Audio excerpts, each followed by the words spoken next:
Yeah, 300. Honestly, not sure how I did that. Quarantine did not, socialize. There was no communication with friends. Yeah, I just caught up with my reading. So I've outdone myself. I'm not gonna lie. This is not my normal yearly read wrap up whatever. So I'm just gonna do my top 12 because there's 12 months in the year. So I'm gonna do my top 12 and then I'll probably have honorable mentions because I have to. Okay, so we're gonna go into the first book that I've read this year. It was actually my first read, and I was supposed to read it back in 2020, but I was in a books hangover because I read A Little Life, and yeah, I didn't want to read another sad book. The first book is The Seven Husbands of Evelyn Hugo, and this book is a masterpiece. I rated it 5 stars. It was wonderful. I 100% would recommend this book for you to read. It was so good. It was so good. I went into it thinking it was just gonna be a basic little romance, but it was definitely much more. So this book follows our main character, Monique, and she's a journalist, and she's tasked with going to go interview Evelyn Hugo. And Evelyn Hugo is this socialite. She's an actress. She's famous. She's beautiful. She's loved. Marilyn Monroe of the book, And so she goes and basically she gets to her house wanting to interview her, and she says no. And then she's like, I don't want you to interview me for the paper. I want you to write my biography. I'm going to give you my life story. I want you to write it, and I want you to make money off of me. And she basically recounts her whole life story and her 7 husbands, right?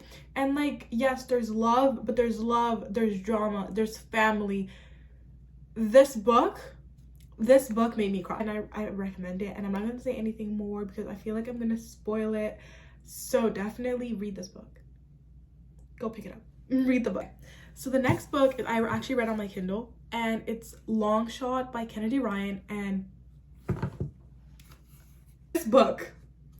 this book right here, sigh. It was so good. It was so good and so heartbreaking. I gave this a 5 star, but still, I had to take breaks while reading it just so I can take a breather.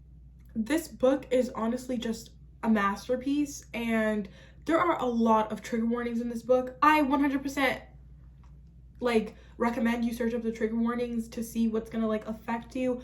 But the writing style of this book was really good. And one thing that I really love about Kennedy Ryan is she knows how to write Black women main characters in books. This book is about our 2 main characters, August and Iris. I wouldn't tell you to go into this story with the hopes of it being a romance. Yes, there's romance as a sub trope, but I find that the story was it was heartbreaking. It was heartbreaking, and sometimes it was genuinely hard to read, but it was so good. And it was such an experience to read this book. And at the end of the book, I just sat there and I literally looked at my Kindle and I was like, yeah, I'm gonna go drink water. It was that type of read. I'm not gonna go too deep into this because it was just a really deep read. You can go search up the synopsis if you want. I honestly suggest that you go into it blind, which is what I did when I went into it. I didn't read anything. Read the book. Read the book. A 5 star read.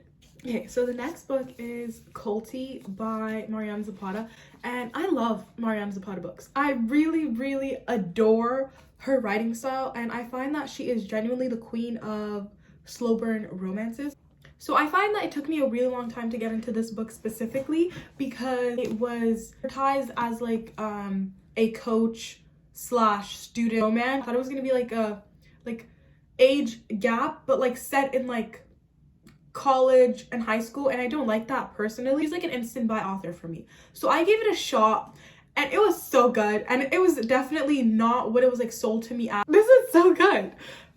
This is about Sal and Culty. Culty is a famous, soccer player of his time. He was her favorite soccer player when she was younger, and the fact that he was gonna coach her, she was geeked a little. He comes to coach her, and she's expecting it to be, you know, like, oh my god, like, no. She was severely disappointed. He's an asshole. It is a thick slow burn.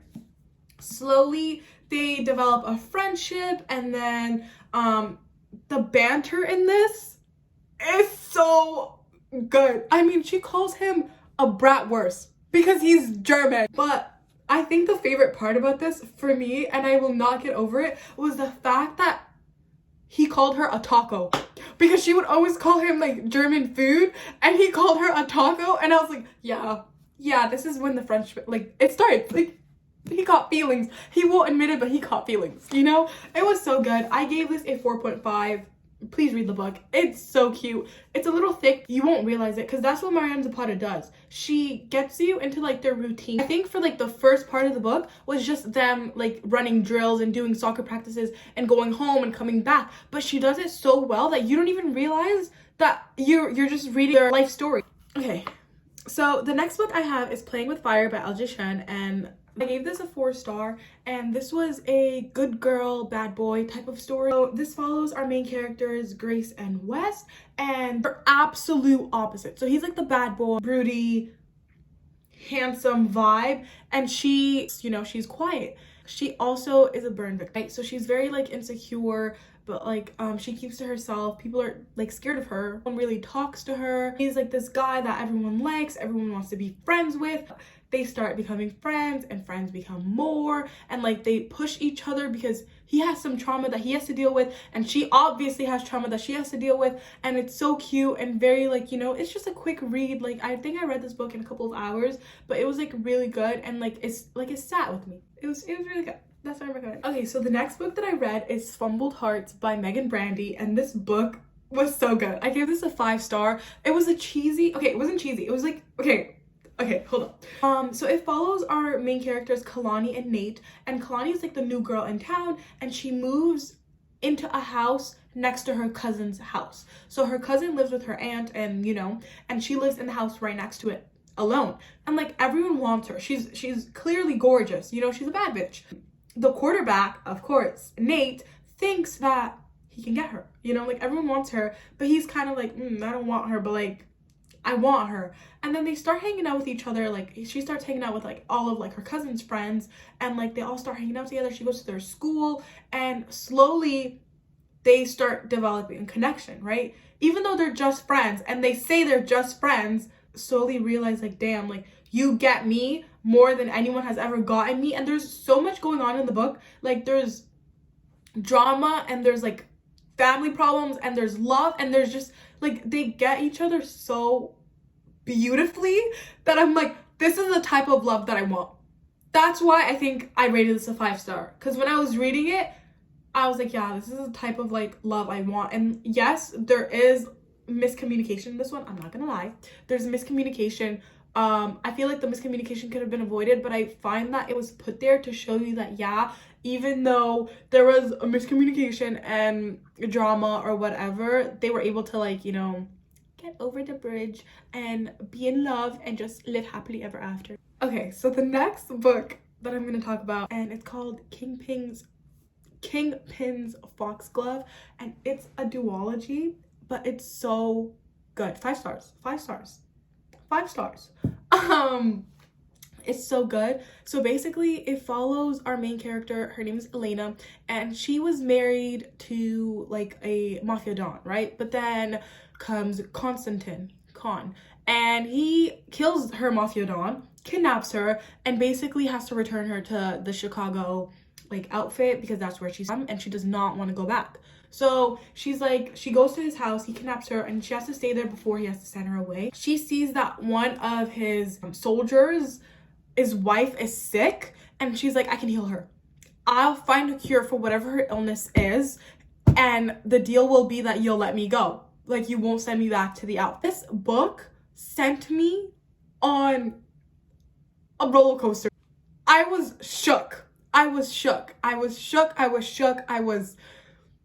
taken aback. I was angry. I laughed. I mean, I love mafia books, but this was done in like the best possible way. And she was intelligent. 100% recommend this book. It was so good. It was immaculate. Okay, the next book is also a mafia book. Are we surprised? No, we're not. So it's called Condemned to Love by Siobhan Davis. And this book was so well done that I was trying to find another book like it. Like, you know when like a book, it puts you in a hangover to the point where you're kind of like, no, like I need to find another book like this to get over this book. If you don't like the baby trope, you're not gonna like this book. You will definitely not like this book. This follows our two main characters, Sierra and Bennett. So Bennett knew Sierra when she was like a younger girl because he used to date her older sister. Sierra always had a crush on him. Like he was the nicest guy to her, and like he was always nice to her when her family like kind of neglected her. She kind of formed a little bond with him. He would buy her little things. And fast forward, it's a couple years later. It's her friend's 21st birthday. They're in Las Vegas at a club having fun, and she gets herself into some trouble with some guy. And Bennett basically helps her out of it. I'm not going to say any more because I know that I'm going to spoil it and I'm going to say too much. Okay, so the next book that I read was The Love Hypothesis. So worth the hype. Like 5 stars. Good. I had pre-ordered this book because a lot of people had received ARCs and were like reading it and they were raving, and I was like, I'm very much into like this type of like romance, and it's good representation for women in STEM, and I love it and I'm here for it. But this book basically follows our two main characters, Olive and Adam, and she's a grad student and he's a professor at her college. Basically she doesn't believe in love or long-lasting love, but she sees that her best friend is kind of into this guy that she used to have a thing with. We're using the term thing lightly because Olive has no interest in this man whatsoever, but like, you know, girl code. She basically sees her friend, so she's running down the hallway and she sees Adam and she kisses him, and then he's like, bro, why the fuck did you kiss me? So she basically explains how she was trying to get her friend to like be comfortable enough to date the other guy, and the only way to like do that is if she were to be in a relationship, because then her friend wouldn't worry about her being lonely and dying alone. And they start fake dating. It's so well written. And for those of you who don't know, we get a chapter in his point of view, which was so good because just please read this book. It's a 5-star read. Okay, so the next book that I read is so close to my heart and I love it. It's Redeemed. It's the 4th book in the Dirty Air series. Honestly, I think I like this book the most because of Santi. I love this man, but I feel like it's also because it was like the conclusion to the books. Like I read all of them in like order, and then this was like the last one, you know, like it was a great way to end the series. But this book was so good, and I love Santi and I love him and Chloe's story, and this is the perfect sunshine grumpy trope. It's like it's done so well. The book was not what I was expecting it to be. The series was not what I was expecting it to be. Best way to explain this series is the Addicted series. I'm sorry. And if you disagree, because I went into the Addicted series and I did not like it. I stopped. I read book 1 and then started book 2 and I hated it. And I was like, this is not for me. But then I went back and I loved it, and it's one of my favorite series ever. And this was the same. I started off with the first book. It was fine. It was a simple, easy, Wattpad-y book. It was cute. It was to the point. It was very romantic, you know, easy romance. And then we got here. I don't know how we got here, but we got here. And this book was so good. Like, I could tell you to read the book, but I'm going to tell you to read the whole series. It's only 4 books. It's so wonderfully good, and honestly exceeded everything that I like thought it would be. A 5-star read. It's such a pretty freaking book. Like, it's so gorgeous. I mean, they're all gorgeous, but like this is like the prettiest book. I love how we went from that to the next book, because this book had me crying, sobbing, throwing up, smashing my head on the wall. It's Hopeless by Colleen Hoover, and if you don't know, I love Colleen Hoover. I mean, don't we all? But I loved this book. 5 stars. When it comes to Colleen Hoover books, I usually don't give a synopsis. I always tell people go into it blind because I never do the synopsis justice, or I just tell them the whole plot. Like there's no in between. I went into this book because I was in a huge book slump. Like, I think a month-long book slump, and it was the worst one I had this year, and I just needed a pick-me-up. I needed something easy to read, and I don't know why I picked this up at 11 thinking it was gonna be an easy read. Like, I didn't have school the next day and work and during my midterm season, mind you, but I picked this up and I went into it thinking it was gonna be a high school romance. It follows our main character Sky, and she meets this guy, Holder. Doesn't really like do relationships until she meets this guy, and like there's like this intense connection towards him, and that's weird for her because that's off-brand for her, right? They end up forming like a sort of relationship, friendship kind of thing, but then she realizes that he's keeping a secret from her. And when I tell you, once you find the secret out, it just starts rolling. Like, there's a secret, and then there's another secret, and then there's another secret, and you're just there like, what the fuck? You know when you're like reading a book and you just keep guessing like stuff in your head, and you're like, oh, is it gonna be this? Is it gonna be that? I was so wrong that I gasped, and then I gasped myself into tears. Like, I gasped and then just started bawling. Like, I cried. I cried, and I was rereading this book to my cousin the other day, and like I just, you know, I was telling her about it, and I was obviously spoiling it for her, and I was crying reading quotes from this book. The next book that I have is actually one of my faves this year. Obviously, it wouldn't be in here if it wasn't, but it's The Spanish Love Deception by Elena Armas, and this book is also a 5-star read for me this year. And it was a fast read considering how thick it is. I did not expect to finish it that quick, but this book right here is what The Hating Game thought it was. It's what The Hating Game wanted to be. But in my opinion, if I could describe this book, is if The Hating Game met The Unhoneymooners and they formed a beautiful, immaculate child, it would be this. It would be The Spanish Love Deception. Aaron Blackford, oh, wonderful. So basically it follows our two main characters, Lena and Aaron, and basically it's like a workplace romance, right? But like enemies to lovers. Enemies to lovers. If you don't know, I love enemies to lovers. Like, it's my favorite trope ever, right? He doesn't like her, she doesn't like him, but then she lied to her family because she has to go back for her sister's wedding, and she told them she'll be bringing her boyfriend, and she's, you know, at work ranting to her best friend, as she should, and she's like damn, like I lied, and now they're expecting me to bring my boyfriend, blah blah blah. And he overhears this and he goes, it's fine, Lena, I'll be your boyfriend, like take me. And she's like, what? Like, I hate you, you hate me, how dare you offer yourself, you know? And basically they go back and forth, and he's like, okay, I'll do it, but you have to do me a favor, you know? And she has to be his date to this like event, and then they end up he ends up going there with her. Definitely, I went into this book thinking it was gonna be a very cheesy, easy, you know, read, but it was actually really good. It exceeded my expectations. It was really good, and I recommend you read this book. It definitely is worth the hype. I 100% think so. Okay, and the next read is actually my last read. I actually finished this book a couple hours ago. This book was my most anticipated read of 2021. I told myself I was gonna make it my last read of the year to like end an era. So the last book that I read was Legacy by Elle Kennedy, and this book is very, very close to my heart. Off Campus series back in 2018, and it is very close to my heart because it was like the first NA book that I read. Like, I was very much YA romance, YA fantasy, Wattpad. And then I saw that, I picked it up and I read it and I loved it, and it tumbled from there. Like, I discovered a new world. Like, it started an era, and then I went from there. Like, I read the rest of the Off Campus series, I read the Briar U series, and then I tumbled. Actually did a whole reading vlog for this book. Really like this book.